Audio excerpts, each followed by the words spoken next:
Listening test. You will hear a number of different recordings and you will have to answer questions on what you hear. You will have time to read the instructions and questions and you will be given time to check your work. All the recordings will be played once only. The test is in 4 parts. Now turn to part 1. Gavin, a newly arrived student, wants to insure the contents of his apartment. He calls an insurance agent to ask for information. First, you have some time to look at questions 1 to 6.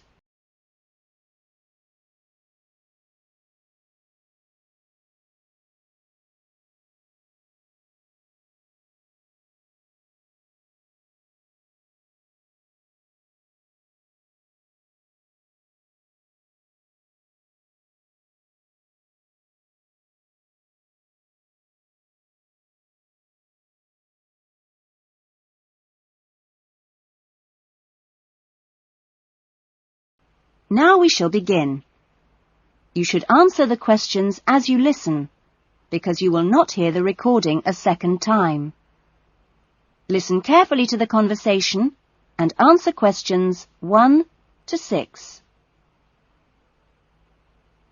Good morning, Diane Davis. Can I help you? Yes, I'd like to get some insurance for the contents of my home. Fine.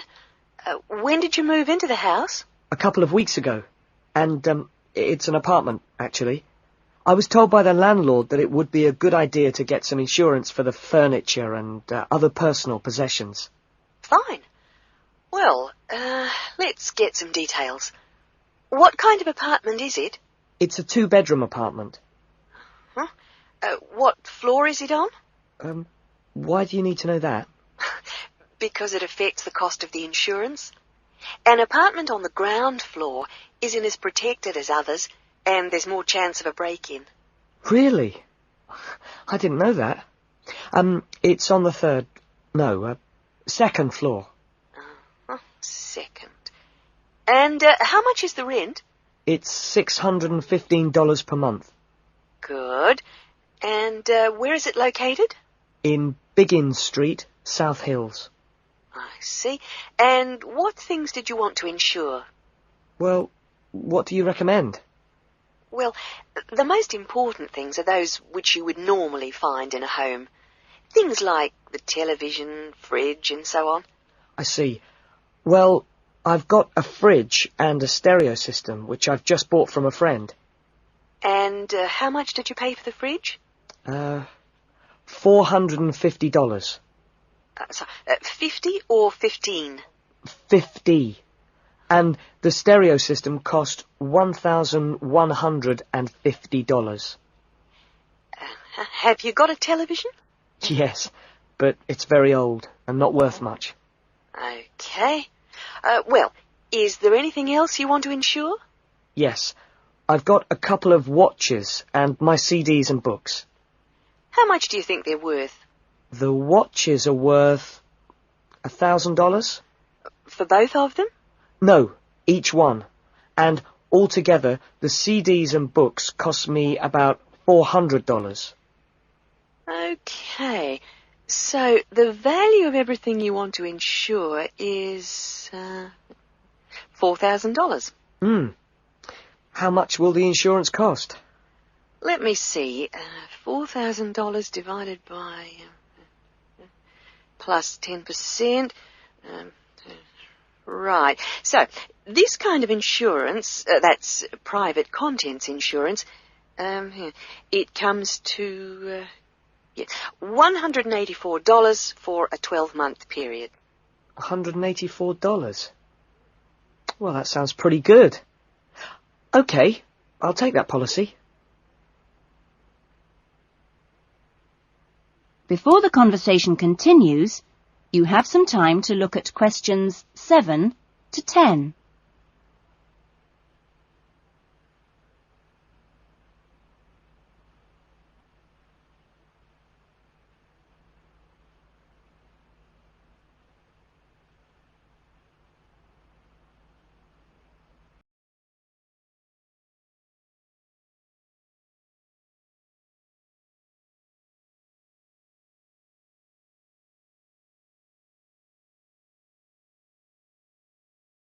Now listen carefully and answer questions 7 to 10.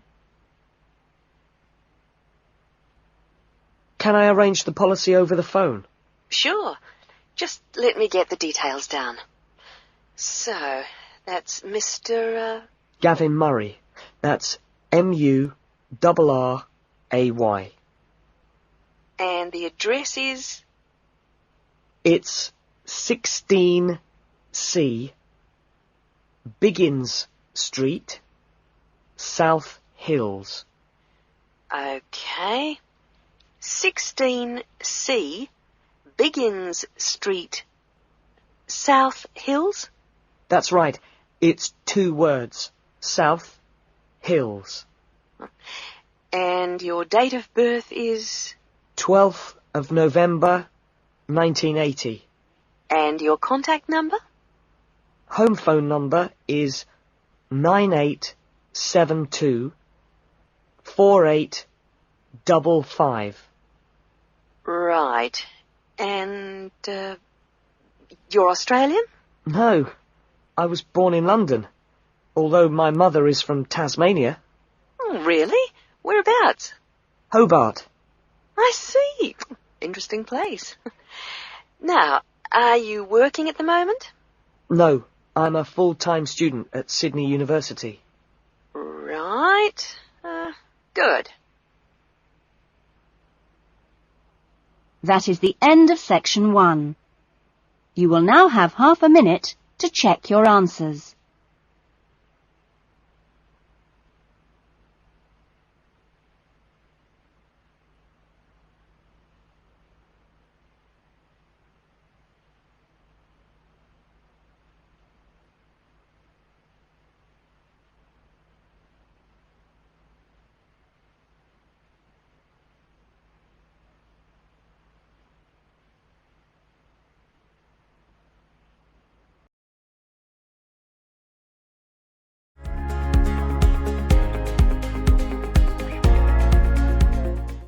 Part 2.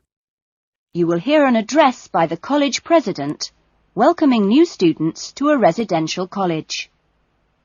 First, you have some time to look at questions 11 to 14.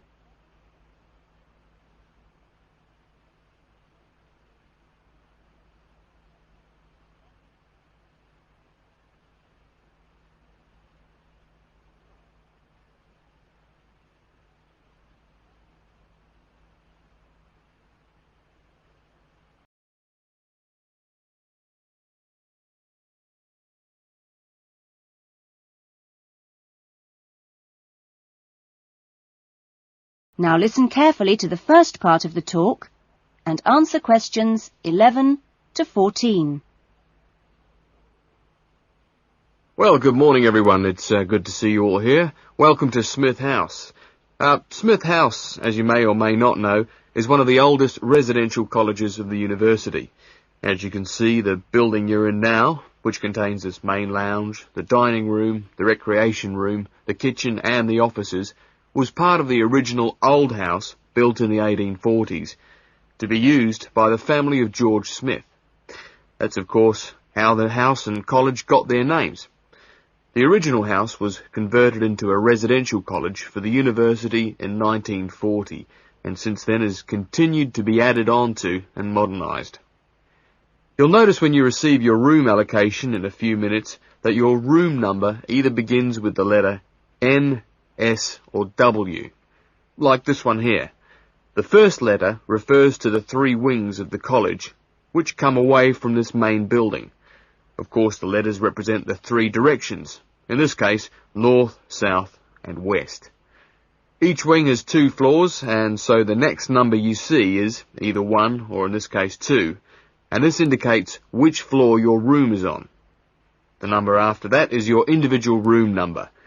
So it's quite simple to find any room by going to the right wing, then floor, and then room number. Before you hear the rest of the talk, you have some time to look at questions 15 to 20.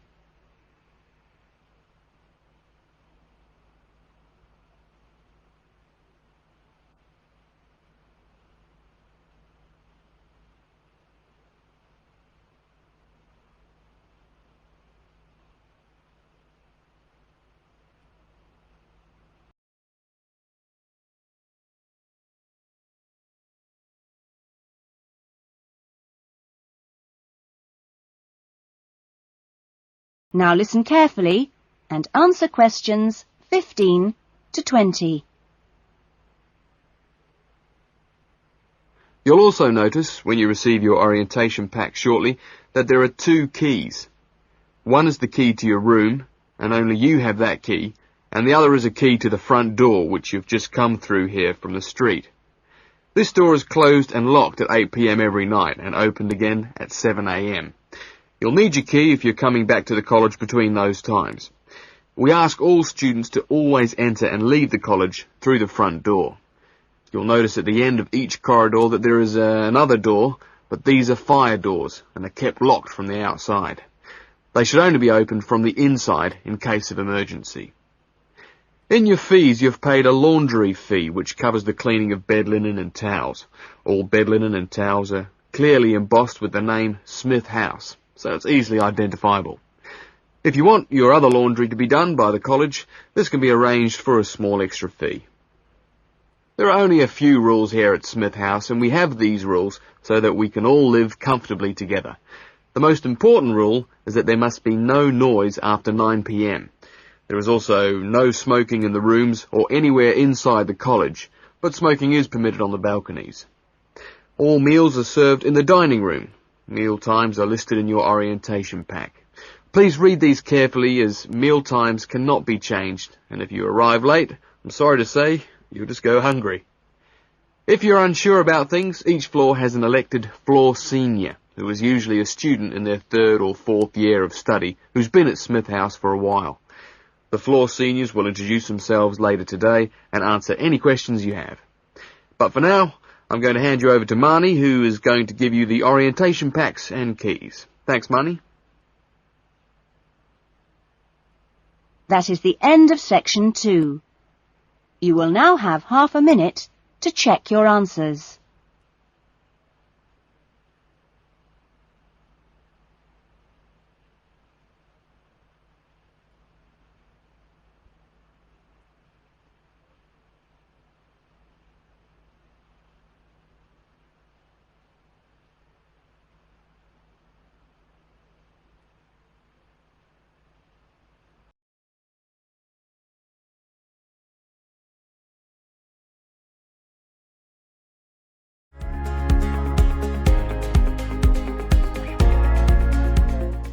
Part 3.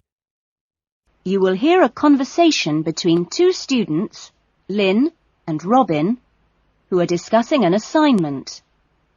First, you have some time to look at questions 21 to 30.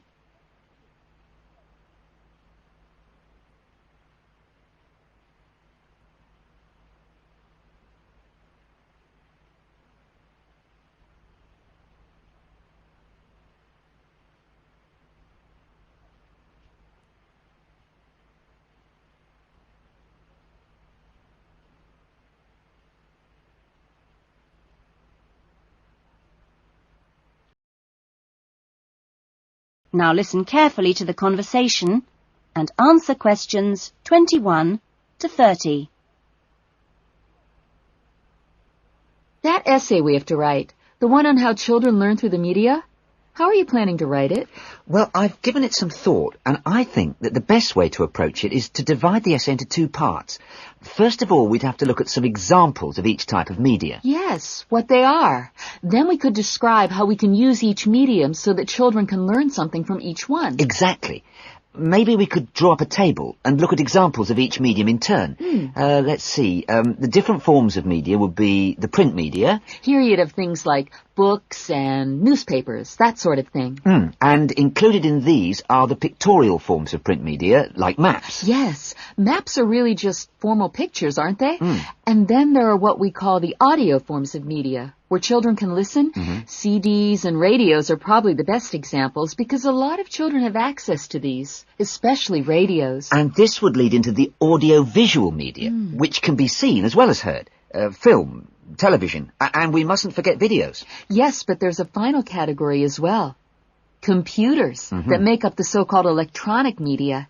In the United Kingdom and Australia, they say that 1 in 3 families has a computer now. Yes, I believe it. Well, that's a good list to start with. We're really getting somewhere with this essay now. So let's move on to when each type of medium could be used. I guess we could start by trying to identify the best situation for each type of media. What do you mean? I'm talking about whether each medium should be used with different size groups. For example, we could look at pictures and ask whether they're more useful for an individual child, a few children together, or a full class.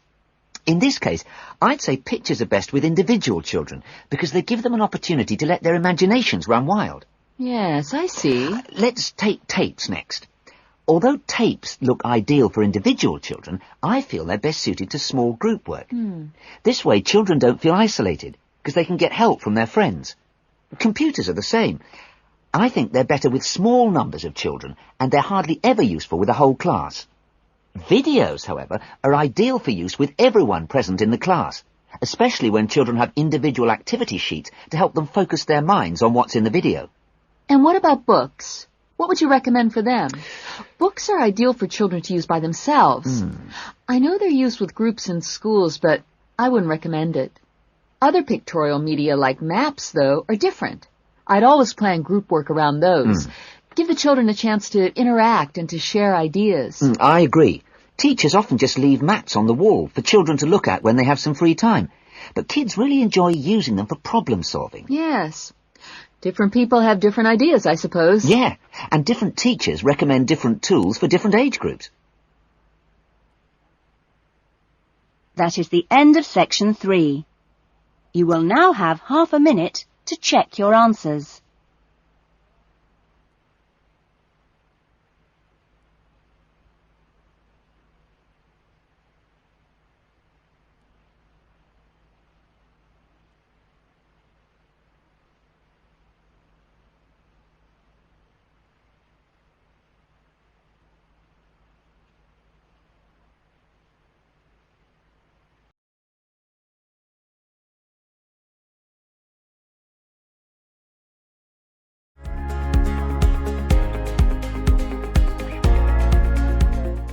Part 4.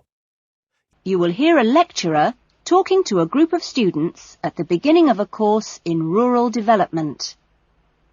First, you have some time to look at questions 31 to 40.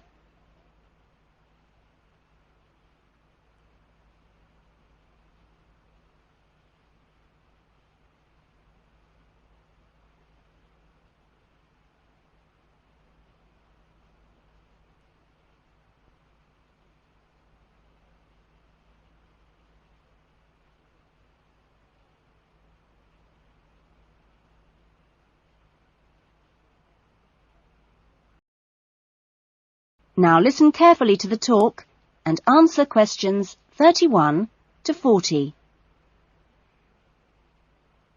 I hope that this first session, which I've called an Introduction to British Agriculture, will provide a helpful background to the farm visits you'll be doing next week. I think I should start by emphasising that agriculture still accounts for a very important part of this country's economy. We are used to hearing the UK's society and economy described as being industrial or even post-industrial. But we mustn't let this blind us to the fact that agriculture and its supporting industries still account for around 20% of our gross national product. This figure is especially impressive, I think, when you bear in mind how very small a percentage of the UK workforce is employed in agriculture. This is not a recent development. You'd have to go back to 1750 or so to find a majority of the workforce in this country working in agriculture. By the middle of the next century, in 1850 that is, it had fallen sharply to 10%, and then to 3% by the middle of the 20th century. And now, just 2% of the workforce contribute 20% of GNP. How is this efficiency achieved? Well, my own view is that it owes a great deal to a history over the last 50 or 60 years of intelligent support by the state, mainly taking the form of helping farmers to plan ahead. Then the two other factors I should mention, both very important, are the high level of training amongst the agricultural workforce. And secondly, the recognition by farmers of the value of investing in technology.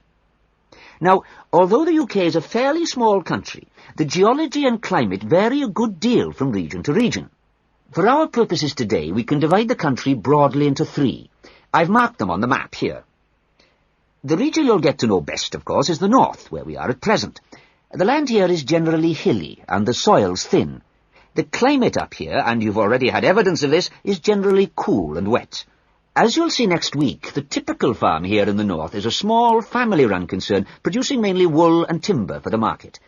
If we contrast that with the eastern region, over here, the east is flatter and more low-lying, with fertile soils and a mixed climate.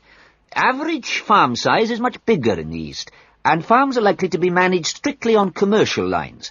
As for crops, well, the east is the UK's great cereal-producing region. However, increasingly significant areas are now also given over to high-quality vegetables for supply direct to the supermarkets. The third broad region is the west, where it's a different story again. The climate is warmer than in the north and much wetter than in the east. The resulting rich soils in the west provide excellent pasture, and the farms there are quite large, typically around 800 hectares. The main products are milk, cheese and meat.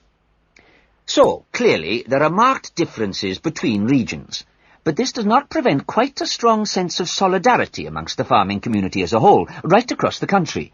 This solidarity comes in part from the need to present a united front in dealing with other powerful interest groups, such as government or the media. It also owes something to the close cooperation between all the agricultural training colleges, through which the great majority of farmers pass at the beginning of their careers.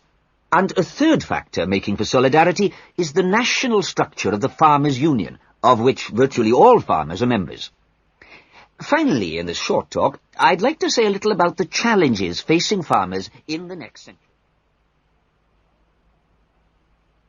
That is the end of part 4. You now have half a minute to check your answers.